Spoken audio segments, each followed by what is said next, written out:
Golden Tempo stuns the world at the 2026 Kentucky Derby historic win, shock finish, and what it means. Imagine a race where the favorite is expected to control the story. The analysts have already made their picks, and the crowd thinks they know how the finish will unfold. Then, in the final stretch, everything flips.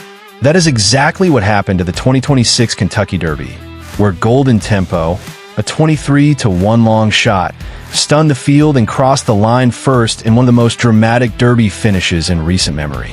Today, we are breaking down how Golden Tempo went from an outsider to the center of the horse racing world, why this one mattered beyond the track, and what made this Kentucky Derby feel bigger than a single race.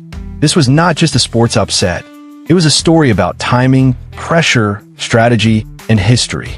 Golden Tempo's victory was also historic because it made Sherry DeVoe the first female trainer to win the Kentucky Derby, a milestone that instantly elevated this race into a broader cultural moment.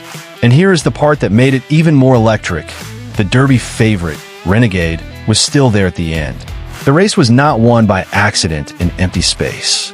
Golden Tempo had to run down the best, and he did it in front of more than 100,000 fans at Churchill Downs. What the predictions said. Going into the race, the conversation was focused on odds, post positions, and which horses had the best path to victory. CBS Sports prediction coverage showed just how crowded and uncertain the 2026 Derby field was, with Renegade listed among the leading names and several other horses drawing attention as potential exotic bet disruptors. That uncertainty mattered. When a Derby field does not have a dominant superstar, the race becomes a puzzle. Every turn, every pace decision, every outside move can change the result. That is why experts were searching for value, not just the obvious favorite. Golden Tempo was not the horse most people were building around. In fact, the horse entered the race at long odds, and that alone tells you the scale of the surprise.